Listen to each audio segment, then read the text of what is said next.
मैं I am journalist, मुझे information आ रही है कि जैसे मुझे रियासती इदारों ने पहले उठा के अगवा करके 142 दिन गायब रखा था, दोबारा उसी तरह की मनसूबाबंदी की जा रही है और कंटिन्यूसली मुझे ट्रैक एंड ट्रेस कर रहे हैं कुछ लोग।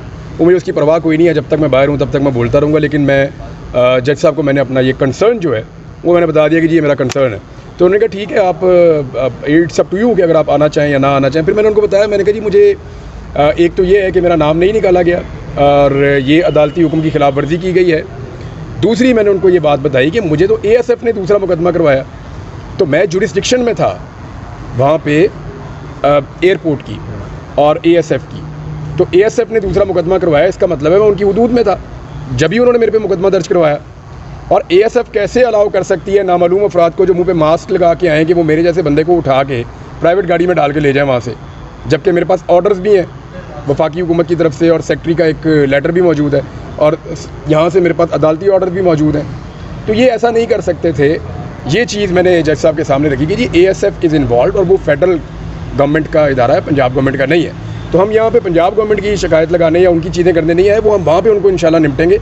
यहाँ पे जो हम चीज़ें लेकर आए हैं वो हमारी हैं सेक्रेटरी इंटीरियर से मुताल्लिक, उनको दी गई श्योरिटी से मुताल्लिक और उनकी दी गई जो उन्होंने हमें और अदालत को श्योरिटी दी उससे मुताल्लिक, और जो ASF का कंडक्ट है जो फेडरल गवर्नमेंट का इदारा है उससे मुताल्लिक ये चीज़ें हम यहाँ पे लेकर आए हैं।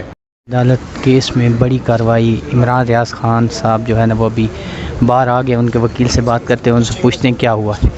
जी कदीर भाई, आज की प्रोसीडिंग ऑर्डर बता देते हैं आपको, क्योंकि इन्होंने ऑर्डर सुना है, बहुत तफसीली ऑर्डर जज साहब ने लिखवाया।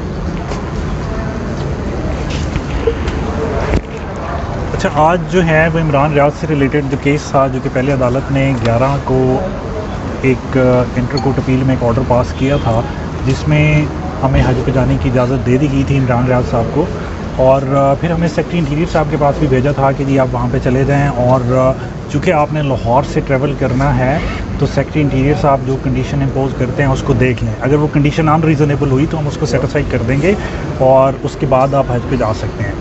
हम 11 जून को सेक्रेटरी इंटीरियर साहब के ऑफिस में गए और हमने वहाँ पे जो 1 मिलियन की श्योरिटी थी वो सबमिट की, और उसके बाद हमें ये बताया गया कि आपका जो नाम है वो PCL पासपोर्ट कंट्रोल लिस्ट जो है उससे रिमूव कर दिया गया, और उन्होंने हमें वो एक नोटिफिकेशन भी दिया और वो नोटिफिकेशन हमने कोर्ट में जमा करा दिया। मीनवाइल अदालत ने भी हमसे एक अंडरटेकिंग ली कि जब आप हज करके वापस आएंगे तो आप आज 8 जुलाई को अदालत के सामने अपीयर होंगे। आज हम 8 जुलाई को अदालत के सामने अपीयर हुए, बट आप सबके नोटिस में है कि जो 11 तारीख की शाम को हज पे जाते वक्त जो कुछ हुआ और जो कि पूरे पाकिस्तान ने देखा कि किस तरह से एक एग्जेक्टिव डिफाइंस है कोर्ट ऑर्डर्स की और किस तरह से रूल ऑफ लॉ के ख़िलाफ़ जो भी एग्जेक्टिव है वो काम कर रही है और उन्होंने हज पे नहीं जाने दिया। तो उसके बाद हमने कंटेम्प्ट फाइल की। कंटेम्प्ट पे कुछ सर्टन ऑब्जेक्शंस थे जिसमें कि जो लाहौर के, चूँकि लाहौर की हदूद से अरेस्ट किया गया था और वहाँ से डिफाइंस हुई थी, तो क्या उनके ख़िलाफ़ मेंटेनेबल है या नहीं है।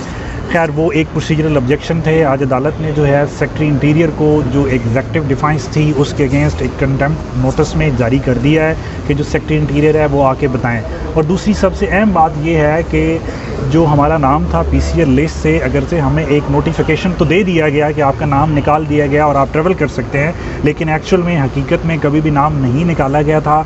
शायद 1-2 लेयर्स बनाई गई थी कि सबसे पहले एक अरेस्ट की कोशिश की जाएगी और अगर अरेस्ट की कोशिश कामयाब नहीं होती तो फिर एक जो कि फैब्रिकेटेड एक लिस्ट में नाम डाल के PNIL में चूँकि रिस्ट्रिक्शंस रिमूव नहीं की गई थी तो वहाँ से अरेस्ट कर लिया जाएगा।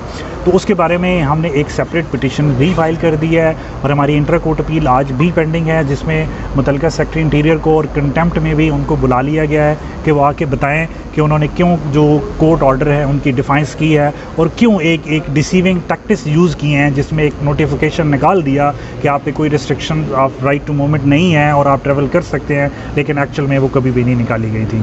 तो अब अगली डेट पे लेट्स सी जो सेक्रेटरी इंटीरियर साहब हैं वो आते हैं तो वो क्या स्टांस लेते हैं, लेकिन मैटर ऑफ रिकॉर्ड है कि कभी भी हमारा नाम PCL और जो रिस्ट्रिक्टेड लिस्ट है उसमें से नहीं निकाला गया था, और जबकि ऐसी कोई वजूहत उनके पास मौजूद नहीं थी। जिस दिन हम सेक्रेटरी इंटीरियर साहब के पास गए हैं उस दिन उन्होंने हमें पर्सनल अपॉर्चुनिटी ऑफ हियरिंग भी दी, लेकिन उसके बावजूद एक नोटिफिकेशन देने के बाद फिर से नाम डाल दिया या नहीं निकाला, ये एक सेपरेट चीज़ है। लेकिन रिस्ट्रिक्शन जो हैं वो हमारे राइट टू ट्रैवल पे वो हमेशा रही हैं। तो इंशाल्लाह इस केस को जो है वो आगे चलेगा और जो पाकिस्तान में रूल ऑफ लॉ की जो एग्जेक्टिव डिफाइंस की एक हालत है जो कि हमने देखा अब अमेरिका में एक बहुत अर्सा पहले केस हुआ था, चरोकी लैंड केस, जिसमें एक जॉन मार्शल ने एक डिसीजन दिया था। तो प्रेसिडेंट जैक्सन ने कहा था कि if John Marshall has made a decision let him enforce it. तो हमने ये देखा कि सोशल मीडिया पे एक बात थी, जब अदालत ने ये नाम निकाला कि इमरान रियाज़ को हज पे जाने दिया जाएगा, तो हमने सोशल मीडिया पे एक बात देखी, और जो कि एग्जेक्टिव डिफेंस को सपोर्ट करते हैं, उन्होंने ये बात कही कि जी नहीं जाने देंगे, और फिर कहा कि नहीं जाने दिया। तो अब ये इस अदालत के लिए एक मार्शल मोमेंट है कि उन्होंने अपने ऑर्डर्स को, जो 11 तारीख को ऑर्डर था जिसमें बड़ा कैटेगोरिकली कहा गया था कि कोई ऑब्स्ट्रक्शन, कोई हिंड्रेंस क्रिएट नहीं की जाएगी, कि अदालत अपने इस ऑर्डर को कैसे इन्फोर्स कराती है। ठीक है सर, आपका भी जज साहब से मुकालमा हुआ, उस हवाले से थोड़ा सा बताइएगा कि आज क्या गुफ्तगू हुई? वो असल में कदीर साहब ने जज साहब से कहा कि जी इनको बार बार आने की ज़रूरत तो नहीं है इस केस में। तो जज साहब ने कहा जी इनको आज भी आने की ज़रूरत नहीं थी। तो फिर मैंने उनसे दरख्वास्त की, मैंने कहा जी मैंने आपसे प्रॉमिस किया था कि मैं 8 तारीख को आऊँगा, मैं अगर हज पे चला जाता मैंने तब भी आ जाना था, और मैं आज भी क्योंकि प्रॉमिस था मेरा तो मैं पहुँचा हूँ। फिर मैंने उनको बताया, मैंने कहा जी ये मेरे लिए ट्रैवल इतना आसान नहीं है, चीज़ें उतनी आसान नहीं हैं, थोड़ी कम्प्लेक्स हैं, और मैं आई एम ए जर्नलिस्ट, मुझे इन्फॉर्मेशन आ रही है कि जैसे मुझे रियासती इदारों ने पहले उठा के अगवा करके 142 दिन गायब रखा था, दोबारा उसी तरह की मनसूबाबंदी की जा रही है, और कंटिन्यूसली मुझे ट्रैक एंड ट्रेस कर रहे हैं कुछ लोग।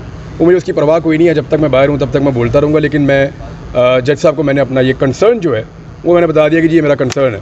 तो उन्होंने कहा ठीक है, आप इट्स अप टू यू कि अगर आप आना चाहें या ना आना चाहें। फिर मैंने उनको बताया, मैंने कहा जी मुझे एक तो ये है कि मेरा नाम नहीं निकाला गया और ये अदालती हुक्म की खिलाफ वर्जी की गई है। दूसरी मैंने उनको ये बात बताई कि मुझे तो ASF ने दूसरा मुकदमा करवाया, तो मैं जुरिस्डिक्शन में था वहाँ पे एयरपोर्ट की और ASF की, तो ASF ने दूसरा मुकदमा करवाया, इसका मतलब है मैं उनकी हुदूद में था जब भी उन्होंने मेरे पे मुकदमा दर्ज करवाया। और ASF कैसे अलाउ कर सकती है नामालूम अफराद को जो मुँह पे मास्क लगा के आएँ कि वो मेरे जैसे बंदे को उठा के प्राइवेट गाड़ी में डाल के ले जाएँ वहाँ से, जबकि मेरे पास ऑर्डर्स भी हैं वफाकी हुकूमत की तरफ से, और सेक्रेटरी का एक लेटर भी मौजूद है, और यहाँ से मेरे पास अदालती ऑर्डर भी मौजूद हैं। तो ये ऐसा नहीं कर सकते थे। ये चीज़ मैंने जज साहब के सामने रखी कि जी ASF इज़ इन्वॉल्व, और वो फेडरल गवर्नमेंट का इदारा है, पंजाब गवर्नमेंट का नहीं है। तो हम यहाँ पे पंजाब गवर्नमेंट की शिकायत लगाने या उनकी चीज़ें करने नहीं आए, वो हम वहाँ पे उनको इंशाल्लाह निपटेंगे। यहाँ पे जो हम चीज़ें लेकर आए हैं वो हमारी हैं सेक्रेटरी इंटीरियर से मुताल्लिक, उनको दी गई श्योरिटी से मुताल्लिक, और उनकी दी गई जो उन्होंने हमें और अदालत को श्योरिटी दी उससे मुताल्लिक, और जो ASF का कंडक्ट है जो फेडरल गवर्नमेंट का इदारा है उससे मुताल्लिक ये चीज़ें हम यहाँ पे लेकर आए हैं। अदालत को गुमराह किया गया, अदालत की जो है वो तौहीन की गई है। देखते ये हैं कि जजेस इसके ऊपर किस किस्म का रिएक्शन देते हैं। भारत बड़ा डिटेल्ड ऑर्डर उन्होंने लिखवाया है, और मैं उम्मीद करता हूँ कि अगली पेशियों के अंदर गवर्नमेंट को इसका जवाब देना पड़ेगा। इमरान भाई, आज शाह महमूद कुरैशी साहब को जो है कोट लखपत जेल में मुंतकिल कर दिया गया है, और क्या समझते हैं उनकी भी उसी तरह रिहाई मुमकिन हो सकती है जिस तरह परवेज़ कोट लखपत जेल में ये है कि वहाँ पे क्योंकि केसेस चल रहे हैं जो लाहौर में मुकदमात हैं 9 मई के हवाले से, और दहशतगर्दी के जो मुकदमात हैं वो 9 मई के वहाँ पे हैं, वहाँ पे जेल के अंदर समाअत होती है केसेस की। तो क्योंकि शाह महमूद कुरैशी साहब को उन केसेस में इन्वॉल्व किया गया, लिहाजा इनको वहाँ पे शिफ्ट करना पड़ा, और वहाँ पे अब जेल में उनकी समाअत होगी। मुलजिम का पेश होना वहाँ पे होना ज़रूरी है, क्योंकि साइफर में तो वो निकल गए थे, लिहाजा उनको वहाँ शिफ्ट करना पड़ा। ये उनका टेक्निकल रीज़न है, लेकिन मुकदमे छूटे हैं। देखें, शाह साहब कराची में थे, उनके ऊपर 6 शहरों में मुकदमात हैं, तो ऐसे तो नहीं होता ना, ऐसा तो होता ही नहीं। आप हज पे जाना चाह रहे हैं, मुल्क इस्लामी जमहूरिया के यहाँ पे जाना देना चाहिए, लेकिन ये होता है कि ये कौन लोग हैं जो रोक देते हैं, इनके इतना डर खौफ बैठा हुआ है कि इमरान रियाज चला जाए बाहर तो ये हो जाएगा। एक तो ये सवाल, दूसरा एक जलसा होने जा रहा था। आप एक मिनट, आपका नाम क्या है? इमरान अमार। इमरान अमार, आपकी एजुकेशन कितनी है? Mass communication. आपको अभी तक पता नहीं चला कौन लोग रोक रहे हैं? बताएं, आपको पता नहीं चला इमरान भाई कौन रोक रहा है? मुझे आप बताएं, आज आप मुझे बताएं कि कौन रोक रहा है, किसने रोका है? सर यही तो आपसे सुनना आप मुझे बताएं, आप मेरे से इसलिए सुनना चाह रहे हैं कि आप एक शरारत कर रहे हैं। आप मुझे बताएं कौन रोक रहा है? सर शरारत नहीं कर रहे, सियासी नहीं, किसका नाम लूँ? आप आसिम मुनीर साहब का नाम लूँ, उन्होंने रोका है। हाँ, नहीं, किसका नाम लूँ? DGISI का नाम लूँ, उन्होंने रोका है। बोलो किसका नाम लूँ? काजी फायदी साहब ने रोका है, बोले किसका नाम लूँ? शहबाज शरीफ के नाम से आप मुतमईन हो जाएंगे, नवाज शरीफ के नाम से मुतमईन हो जाएंगे, मरियम नवाज के, किसका सुनना चाहते हैं उसका ले लेता हूँ। बोले सर, सियासी जमात बोले ना मेरा दोस्त, कोई पॉलिटिकल इन्फ्लुएंस हो। हिम्मत पैदा करो सच बोलने की और सच सुनने की। जी सर। सर ये बताइएगा कि इंसानी हकूक़ की पाकिस्तान के अंदर खिलाफ वर्जियाँ अब मामूल बनता जा रहा है। जो एक कोई भी सियासी जमात है वो अपना जलसा कर सकती है, लेकिन एक ख़ास सियासी जमात जो जिसको PTI कहा जाता है उसको जलसे की भी इजाज़त नहीं मिलती, हज पे लोगों को जाने की इजाज़त नहीं मिलती, उनको अपनी इजहार करने का मौका नहीं दिया जाता, उठा लिया जाता है। क्या समझते हैं कि पाकिस्तान जो है वो बैनुल-अक़वामी सतह पर पाकिस्तान की जगह रसाई नहीं हो रही? हो रही है ना। देखिए यूएन क्या कह रहा है, आपको यूएस कांग्रेस क्या कह रही है।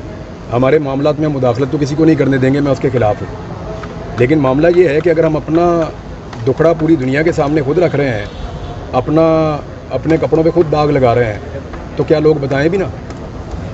ये सब कुछ हमारा किया धड़ा है ना। आप कभी लोगों को मारते हैं, कभी औरतों को मारते हैं, औरतों को गिरफ्तार करते हैं, साल साल आप उनको छोड़ते नहीं हैं। कैंसर पेशेंट को आप रगड़ा दे रहे हैं। ये जो कुछ भी हो रहा है पाकिस्तान में, ये कोई पहली दफ़ा ही हम देख रहे हैं। इससे पहले तो हमने ऐसी फस्तायत डिक्टेटरशिप दौर में देखी होगी, उसके अलावा तो हमने नहीं देखी। तो पाकिस्तान की जग हसाई हो रही है और लगातार हो रही है। लेकिन ये पाकिस्तान के रियासती इदारों को और पाकिस्तान की रियासत को इसके बारे में सोचना चाहिए। हम तो खबरें देने वाले लोग हैं, हम तो चीज़ें बताएंगे जो हो रही हैं। दूसरा सवाल सर ये था, जिन लोगों को लाकर मुसल्लत किया गया है, उन्होंने गाड़ियों का खर्चा 4 गुना बढ़ा दिया है, उन्होंने लॉन का खर्चा दुगना कर दिया है। वो मीडिया को धड़ पैसा दे रहे हैं, अरबों रुपया बजट मंजूर हो रहे हैं ताकि मीडिया की आवाज़ बंद रखी जा सके। सोशल मीडिया का गला घोंटने के लिए कभी फायरवॉल ले लेते हैं अरबों रुपये की, कभी कुछ और करते हैं, कभी लोगों को उठा लेते हैं, गिरफ्तार कर लेते हैं। यानी इन कॉस्मेटिक्स के साथ क्या इन लोगों को लाया गया था पाकिस्तान के हालात बेहतर करने के लिए?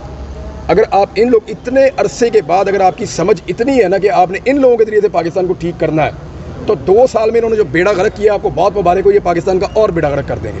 सर दूसरा सवाल ये था कि गुज़श्ता रोज़ अर्नब गोस्वामी मोदी का इंटरव्यू कर रहे थे और उन्होंने ये सवाल पूछा कि पाकिस्तान के साथ बातचीत हो सकती है, तो उसके ऊपर मोदी का ये कहना था कि पाकिस्तान हमसे 47 में अलग हो गया था, अब वो जाने और उसका काम जाने, हमारे पास इतना टाइम नहीं है, ना इतना दिमाग है कि हम खपाएं। क्या पाकिस्तान इतना गहरा अहम हो? देखें, हम इतने गैर अहम नहीं हैं, लेकिन हमारी हरकतें ऐसी हो गई हैं कि लोग अब हमारे बारे में ऐसी बातें ऐसे जुमले में सुना रहे हैं।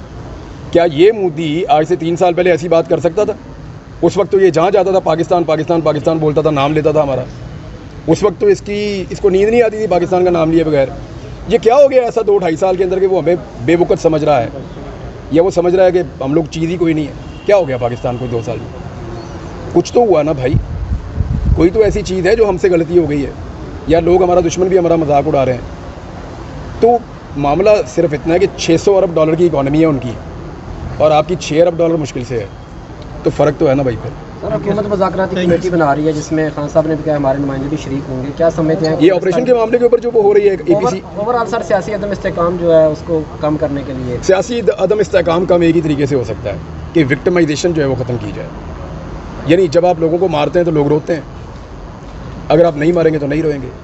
अगर इस्तेकाम पाकिस्तान में लेकर आना है तो बर्बरियत ख़त्म करनी पड़ेगी, जबर ख़त्म करना पड़ेगा, ये जो पाबंदियाँ इजहार राय पे ये ख़त्म करनी पड़ेंगी, और मैंडेट का एहतराम करना पड़ेगा। तो इस्तेकाम सियासी तौर पे आएगा।